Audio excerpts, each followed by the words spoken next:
અને ભાટીભાઈ, જીતુ સોમાણીનો ઇતિહાસ ખબર છે ને તમને? મને બધી ખબર છે. હા, જીતુ સોમાણીનો ઇતિહાસ ખબર છે ને? બધી ખબર છે મને. હા, શું મને બધી ખબર છે. હા.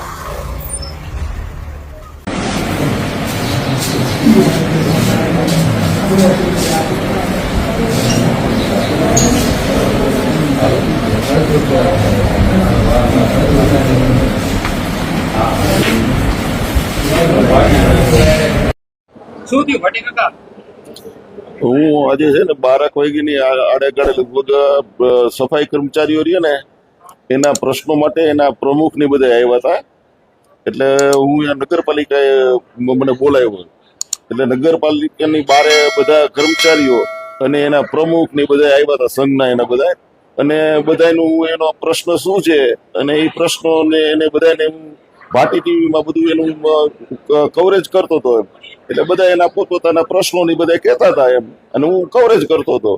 અને એ દરમિયાન જીતુભાઈ સોમાણી એક્ટિવા લઈને અને એના માણસો બધા ધર્મેન્દ્રસિંહ જાડેજા અને કેતનગીરી ગોસ્વામી અને બીજા અન્ય 4-5 એના બધા માણસો બધા આવી અને સીધું એને સ્કૂટર રાખ્યું. અને થોડીક વાર એને બધા સફાઈ કર્મચારીઓ અને એની સાથે એને બધા એને વાતો કરીને એને કહેવા માંડ્યા કે ભાઈ તમને આમાં હું આમ જે ખોટું ટોળા ટપાલ તમે લઈને અહીંયા આવશો તો હું તમને અહીંયા રાખીશ નહીં ને, તમે એમને 60 વર્ષની ઉંમરના હશે એને નહીં રાખવું ને, મેં હમણાં 15 જણાને મેં અહીંયા રાખ્યા, તમે બધાને ખબર છે ના તેને નગરપાલિકાની પોતે વાતો કરવા માંડ્યા. એ ધારાસભ્ય છે તો એને આ નગરપાલિકાની એને ચર્ચા કરવાની શું જરૂર છે એમ. અને એ બધી નગરપાલિકાને લગતી નગરપાલિકાના પ્રમુખો એવી રીતે પોતે બધા એની હારે ચર્ચા કરતા હતા. અને હું એનો વિડીયો ઉતારતો હતો.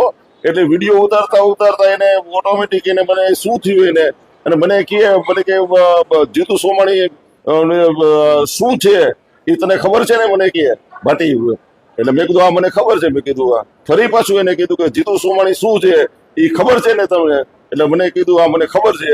એમ કરીને જીતુ સોમાણીએ મારો આખો વિડીયો એને મારા હાથમાંથી પડાવી લીધો. અને જીતુ સોમાણીએ અને ધર્મેન્દ્રસિંહ જાડે અને કેતનગીરી ગોસ્વામીએ મને ઢીકાપટુથી મારવા માંડ્યા. અને કેતનગીરી ગોસ્વામીએ મારો વિડીયો જે આખો ડિલીટ કરી નાખ્યો.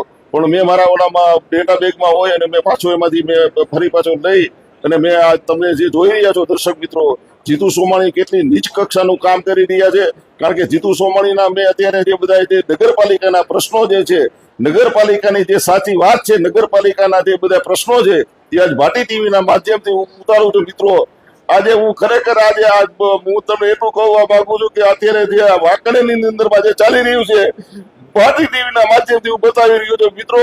આજે તમને ભાટી ટીવી આજે છે ને ખરેખર આજે દિલગીરી વ્યક્ત કરી છે કે ખરેખર આ રીતે હુમલો કરી અને આ ધારાસભ્ય કક્ષાના માણસ આજે આવું કામ કરીને મને માર્યો છે, મને ઢીકાપટુનો માર માર્યો છે મને, અને માથામાં માર માર્યો. તમે મને જોઈ શકો છો. મેં કોઈ દિવસ કોઈનું ખરાબ નથી કર્યું.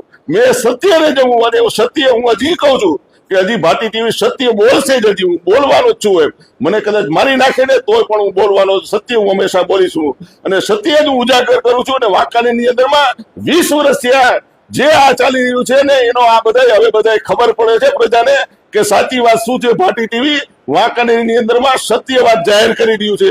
ત્યારે ધારાસભ્ય જીતુભાઈ સોમાણીને આ વાત પચતી નથી એટલે એને મારા ઉપર હિચકારો હુમલો કર્યો છે. એને ધર્મેન્દ્રસિંહ જાડેજા અને કેતનગીરી ગોસ્વામી એને 4-5 જણાએ મને મારી અને મારા ઉપર હિચકારો હુમલો કર્યો છે. કારણ કે ભાટી ટીવી અત્યારે સત્ય વાત વાંકાનેરની અંદરમાં કરી રહ્યું છે.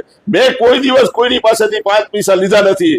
તો મારા ઉપર આ રીતે શું કામ? મને ભાટી ટીવીને પણ હક અને અધિકાર છે મને કે હું મારા પોતાના પ્રશ્નો જે છે વાંકાનેરની પ્રજાના પ્રશ્નો છે એ હું ઉઠાવું છું. આજે વાંકાનેરની અંદરમાં સાહેબ એક સારો રોડ રસ્તો નથી સાહેબ. તમે આજે પાણીનો પ્રશ્ન તમે જોઈ લ્યો તો પાણીના પ્રશ્ન એ છે. આજે તમે જોઈ લ્યો તો ટાઉન હોલ સાહેબ આજે 2006 નો એમને પડ્યો છે. આજે તમારા શોપિંગ સેન્ટર તમે બનાવીને આજે વરવરમાં વેચી દીધા છે તમારે, સમજે કે નહીં? તો તમે આ બધા તમારે પોતે કરો છો તો આ કેમ પ્રશ્ન તમને યાદ નથી આવતા? અને નિશાળનો મેં કાલે પ્રશ્ન ઉઠેલો 20 વર્ષની અમારી વિસીપરાની નિશાળ છે આજે તમે બંધ કરીને બેઠા છો. શરમ આવી જોઈએ, શરમ તમને કે ખરેખર નગરપાલિકાની જે નિશાળ છે એને તમારે અહીંયા ચાલુ કરવાના બદલે મને કહેવા માંડ્યા મને કે અહીંયા નિશાળ થાય. અરે શું કામ નિશાળ ન થાય? 20 વર્ષની જે ગ્રાન્ટેડ નિશાળ છે એને તમે બંધ કરી દો છો અને આ બધું તમે કરો છો તો ખરેખર આ બધી વસ્તુઓ જો ન થવી જોઈએ. અને ખરેખર જે વાંકાનેરમાં આજે તમે જો તો રોડ રસ્તા ગંદકી કેટલી છે, આ બધા જ પ્રશ્નો જે છે